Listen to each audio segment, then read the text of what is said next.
The Sundarbans, the largest mangrove forest in the world, stretches across the border between India and Bangladesh, covering approximately 10,000 square kilometers of dense, waterlogged wilderness. This UNESCO World Heritage Site is home to the Bengal tiger, one of the most magnificent and endangered predators on Earth. But on September 18, 2023, this remote wilderness became the setting for a rescue that would shock the international wildlife community and reveal a heartbreaking truth about the illegal wildlife trade. Fisherman Karim Ahmed, a 52-year-old Bengali man who had spent his entire life navigating the treacherous waters of the Sundarbans, was checking his nets near a cluster of small islands when he noticed something unusual. An old fishing boat, long abandoned and half-submerged in the mangrove swamp, had what appeared to be movement inside its deteriorating hull. At first I thought maybe it was crocodiles, Karim recalled, his weathered face serious with the memory. The Sundarbans has many saltwater crocodiles, very dangerous. But then I heard a sound, a low groaning that made my blood run cold. I've lived my whole life in these waters. I know the sound of every animal here. That was a tiger. Karim immediately contacted the Bangladesh Forest Department's Wildlife Rescue Hotline, a number he had saved in his phone after attending a community training session on human-wildlife conflict. Within 2 hours, a rapid response team was en route to his location via speedboat, navigating the complex network of tidal waterways that make the Sundarbans simultaneously beautiful and treacherous. The team was led by Dr. Nasrin Akhtar, a 37-year-old wildlife veterinarian who had dedicated her career to Bengal tiger conservation. Accompanying her were 3 forest rangers, Shahid Hassan, Rahim Uddin, and Fatima Begum, and a tranquilizer specialist named Dr. Arif Rahman. They brought specialized equipment, tranquilizer rifles, medical supplies, a portable X-ray machine, and a reinforced transport cage designed specifically for large cats. When we received the call about a tiger in an abandoned boat, we knew something was seriously wrong, Dr. Nasrin explained months later during a conference presentation. Healthy wild tigers don't hide in old boats. They're apex predators, masters of their environment. If one was trapped in a human structure, it meant the animal was in desperate condition. The journey to the location took over an hour through narrow channels choked with mangrove roots. The Sundarbans is not an easy place for humans. The water is brackish and filled with dangerous wildlife. The mangroves are so dense that visibility drops to meters, and the tides can change rapidly, turning navigable channels into deadly traps. When they finally reached the abandoned boat, the scene was even more disturbing than they'd anticipated. The vessel was a rotting wooden fishing trawler, perhaps 30 years old, listing heavily to one side and partially collapsed. Inside the damaged hull, visible through a large crack in the boat's side, they could see the tiger. Check if you're already subscribed to this channel, because these incredible true stories of wildlife rescue reveal not just the courage of rescuers, but the devastating reality of wildlife crime and the remarkable resilience of nature's most magnificent creatures. Subscribe and turn on notifications so you never miss these powerful stories that prove why conservation matters. It was a male Bengal tiger, and even from a distance Dr. Nasrin could see it was in critical condition. The tiger was lying in several inches of filthy water inside the boat, unable or unwilling to move. Its breathing was labored and visible. Most alarmingly, there was something terribly wrong with its face. "I've seen injured tigers before," Dr. Nasrin said, her voice tight with emotion even months later. "Road accidents, territorial fights, illness, but I had never seen anything like this." The tiger's face was severely deformed, swollen to twice its normal size. I couldn't immediately identify what had caused such horrific damage. The team faced an immediate challenge: how to safely tranquilize and extract a 200-kilogram tiger from the interior of an unstable boat half-submerged in tidal water. The structure could collapse at any moment. The tiger, despite its obvious distress, was still a deadly predator capable of killing a human with a single swipe of its massive paws. Dr. Arif, the tranquilizer specialist, assessed the situation carefully. "The angle was terrible," he recalled. "The tiger was deep inside the boat's hull. I needed a clear shot at a major muscle group, shoulder or hindquarters, to ensure the tranquilizer would be effective. But most of the tiger's body was hidden by the boat's structure. They decided on a 2-phase approach. First, they would use controlled sounds to encourage the tiger to shift position slightly, giving Dr. Arif a better shooting angle. Then, once tranquilized, they would have approximately 15 minutes while the drug took full effect to stabilize the boat and extract the animal before the sedation became dangerously deep. The operation began. Forest Ranger Shahid carefully made soft noises from one side of the boat, not threatening, but attention-getting. The tiger's ears swiveled toward the sound. Slowly, painfully, the great cat shifted its position slightly, exposing more of its shoulder. Dr. Arif took the shot. The tranquilizer dart struck perfectly, embedding in the tiger's shoulder muscle. "Now we wait," he said quietly, "and pray the dosage is correct. Too little and he'll remain dangerous. Too much and we could lose him." The next 12 minutes were agonizing. The tiger initially showed distress at the dart's impact, letting out a low growl that resonated through the mangroves. Then gradually, its movements became sluggish. Its eyes began to close. Finally, it lay completely still. "Dart is effective. Moving in," Dr. Nasrin announced, pulling on thick protective gloves and preparing her medical kit. She, Shahid, and Rahim carefully approached the boat and began the delicate work of extracting the unconscious tiger. The animal was even larger up close, estimated at 220 kilograms, approximately 10 years old, a magnificent male in what should have been his prime. But as they carefully maneuvered him out of the boat and onto a reinforced tarp, the full extent of his injuries became horrifyingly clear. "Oh my God," Fatima whispered, her hand covering her mouth. "What happened to him?" The tiger's face was grotesquely swollen, and upon closer examination, Dr. Nasrin discovered the cause. A wire snare was embedded deep in his muzzle, cutting through flesh and causing massive infection. But that wasn't all. As she conducted a rapid assessment, she found multiple pellet wounds across his body, evidence of shotgun fire.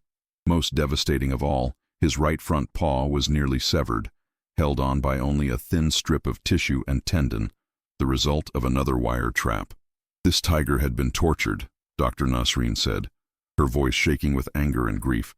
"These weren't accidental injuries. Someone had deliberately tried to capture him using illegal snares, and when he fought back, they shot him and left him to die." The team worked with urgent intensity.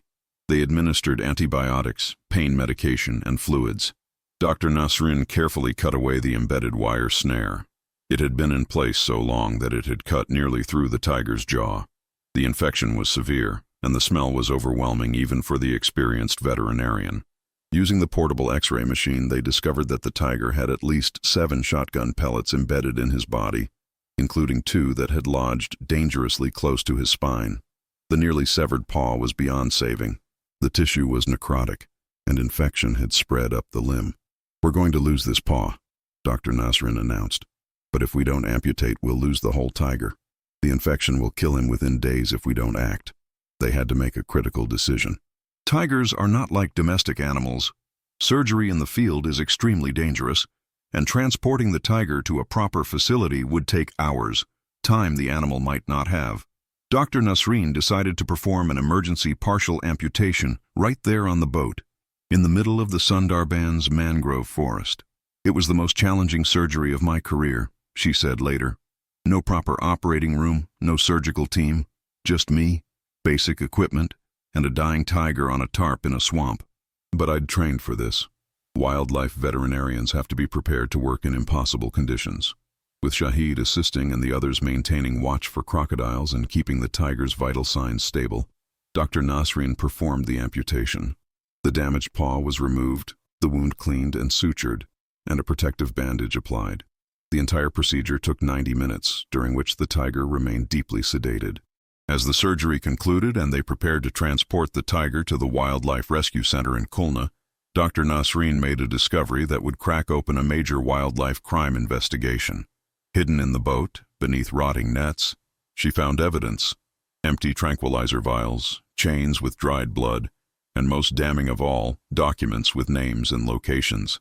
This wasn't just poaching, she explained to the Bangladesh Wildlife Crime Control Bureau investigators who arrived later.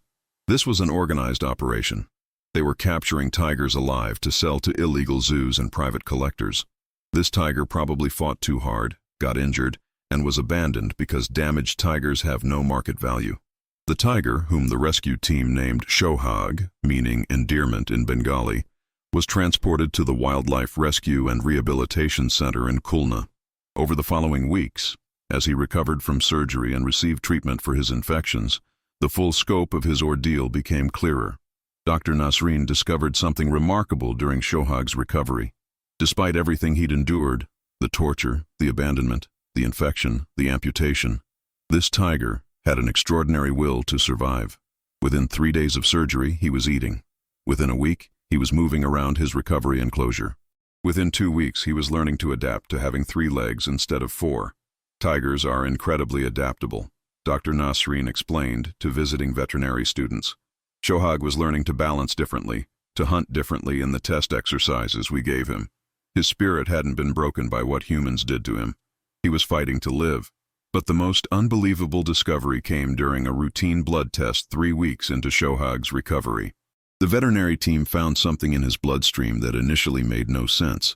Traces of a powerful sedative mixed with an exotic poison derived from a rare plant found only in Southeast Asia. The blood work told us an incredible story, Dr. Nasreen said, showing the lab results to wildlife crime investigators. Shohag had been tranquilized at least 5 times based on the drug residue in his system. Each time the poachers injected him with this exotic poison that would slowly weaken him without killing him immediately. They wanted him alive, but docile enough to handle. Further investigation revealed that Shohag had been the target of a sophisticated international wildlife trafficking ring.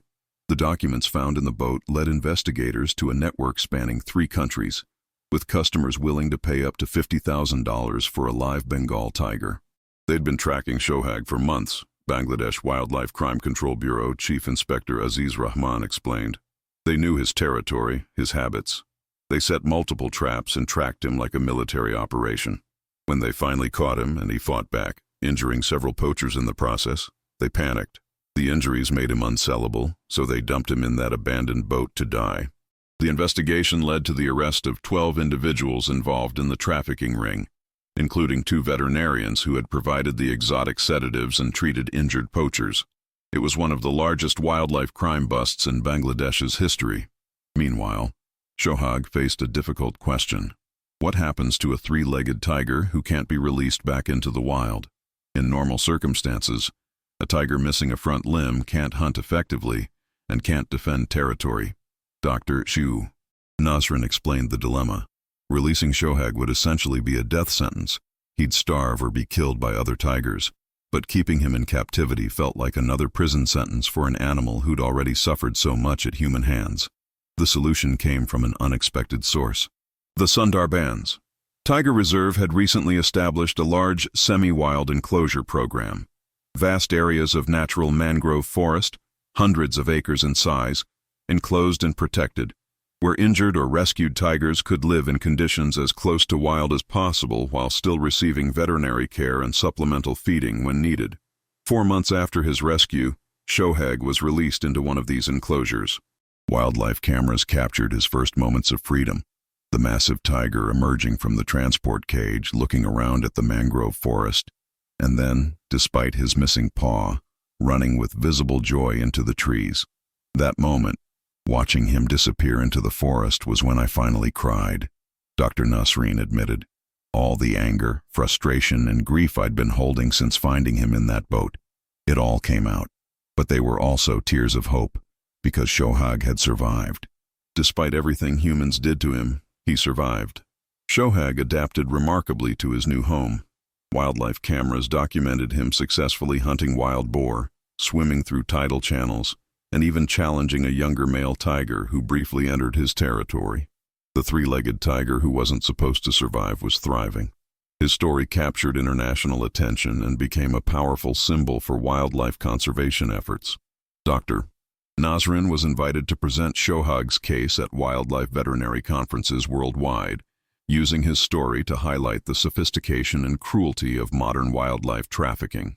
People think wildlife crime is just about poachers with old guns, she told an audience at a conference in London. But it's a multi-billion-dollar international industry using advanced technology, exotic drugs, and complex networks. Shohag's case exposed just how organized and ruthless these operations are. The case also sparked important conversations in Bangladesh about tiger conservation.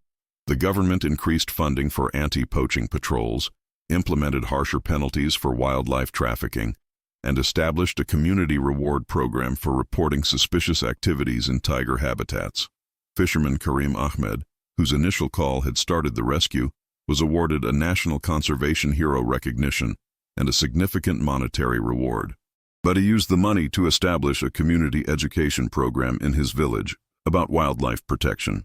Before Shohag, many people in my village saw tigers only as threats or as valuable commodities, Karim explained. But after seeing what was done to that magnificent animal, after watching the veterinarians fight to save him, something changed in our community. We realized these tigers are Bangladesh's heritage. They belong to our children and grandchildren. We must protect them. 1 year after his rescue, Dr. Nasrin and her team returned to Shohag's enclosure for a health check. Using a tranquilizer dart, they safely sedated him for examination. What they found was remarkable. He had gained 15 kilograms of healthy weight. His amputation site had healed perfectly with no complications, and most amazingly, he had adapted so well to three-legged life that his remaining limbs had developed noticeably stronger muscles to compensate. From a medical standpoint, Shohag is a miracle, Dr. Nasrin told her team. He should have died in that boat. He should have succumbed to infection during those first critical weeks. He should have struggled to survive with 3 legs. But he defied every prediction. He's living proof of nature's incredible resilience. The examination also revealed something unexpected. Scars on Shohag's body were beginning to attract a female tiger in a neighboring enclosure. Despite his injuries and disability, he was still a powerful, attractive male in his prime. The reserve coordinators were cautiously optimistic about the possibility of breeding, which would be significant for Bengal tiger conservation. If Shohag fathers cubs, it would be poetic justice, Dr. Nasrin reflected. The traffickers wanted to steal him from the wild, to end his genetic line. Instead, he survived and might pass on his remarkable genes, including whatever trait gave him such extraordinary will to survive, to a new generation. Shohag's story also inspired a documentary film, The Tiger Who Wouldn't Die, which premiered at wildlife film festivals worldwide and was eventually broadcast on international nature channels. The film not only told Shohag's story, but also exposed the broader issue of wildlife trafficking and the heroic work of veterinarians and forest rangers fighting to protect endangered species. During the film's premiere in Dhaka, Bangladesh's capital, Dr. Nasrin gave a speech that received a standing ovation. Shohag represents every tiger, every wildlife victim of human greed and cruelty, but he also represents hope. He proves that even in our darkest moments of environmental destruction and wildlife crime, individual actions matter. One fisherman making one phone call saved one tiger. That one tiger's survival inspired thousands of people to care about conservation. She continued, her voice passionate. Every tiger saved, every poacher arrested, every trafficking network dismantled. These are victories. And they happen because ordinary people, fishermen, forest rangers, veterinarians, community members, choose to act. Shohag is alive because people cared enough to help. That's the lesson. That's the hope. 2 years after his rescue, Shohag remains healthy and active in his semi-wild enclosure. He has become an ambassador for his species, with thousands of students, researchers, and wildlife enthusiasts visiting the reserve specifically to glimpse the 3-legged tiger who survived the impossible. The reserve has installed observation platforms where visitors can safely watch Shohag and learn his story. Educational displays explain wildlife trafficking, tiger conservation, and the importance of the Sundarbans ecosystem. Many visitors report that seeing Shohag, powerful, dignified, very much alive despite missing a leg, changes their understanding of conservation from an abstract concept to a personal commitment. When people see Shohag, they don't see a disabled animal, explains Reserve Education Officer Taslima Khatun. They see a survivor, a fighter, a symbol of why this work matters. Many visitors tell us they're moved to tears. Some make donations to conservation. Some change careers to work in wildlife protection. Shohag's impact extends far beyond his own survival. The 12 individuals arrested in connection with Shohag's case all received significant prison sentences, ranging from 5 to 15 years. The case set important legal precedents in Bangladesh for wildlife trafficking prosecutions and led to stronger international cooperation on cross-border wildlife crime. Shohag's case broke open a network we'd been investigating for years. Chief Inspector Aziz Rahman stated, "The evidence found in that boat, combined with his medical evidence, gave us everything we needed for successful prosecutions. In a very real sense, Shohag helped us dismantle an organization that would have killed many more tigers."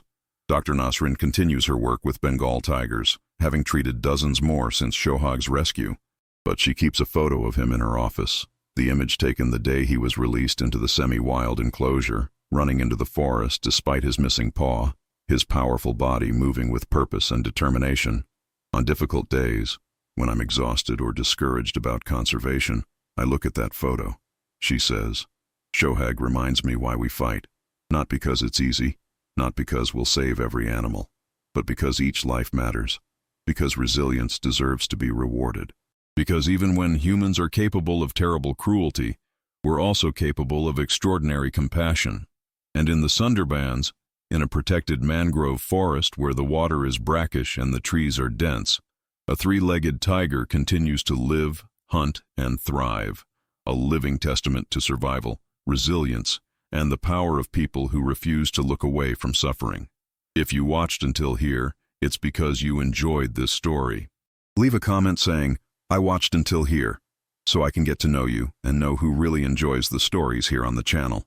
And if this incredible story of rescue, resilience, and the fight against wildlife crime moved you, hit the like button and share this video with anyone who needs to understand why wildlife conservation isn't just about saving animals. It's about preserving our humanity.